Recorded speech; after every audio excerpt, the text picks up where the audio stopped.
الله عليه وسلم: من أخبر 7 من الناس بهذا الدعاء فرج الله همه، فقط أرسلها بنية الفرج. بالحق لا يدعو أحدا بهذا الدعاء إلا غفرت له ذنوبه، واشتاقت إليه الجنة، واستغفر له المكان، وفتحت له أبواب الجنة، فنادته الملائكة: يا ولي الله ادخل من أي أبواب الجنة شاء.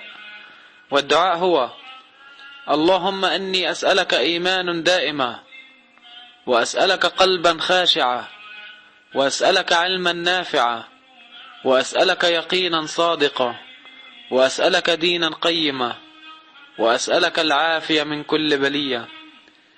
يا فارج الهم يا كاشف الغم، فرج همي ويسر أمري، وارحم ضعفي وقلة حيلتي، وارزقني من حيث لا أحتسب يا رب العالمين.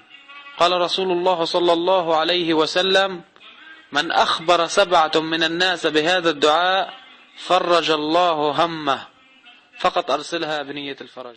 الله عليه وسلم: من أخبر 7 من الناس بهذا الدعاء فرج الله همه، فقط أرسلها بنية الفرج. بالحق لا يدعو أحدا بهذا الدعاء إلا غفرت له ذنوبه، واشتاقت إليه الجنة، واستغفر له المكان، وفتحت له أبواب الجنة، فنادته الملائكة: يا ولي الله ادخل من أي أبواب الجنة شاء.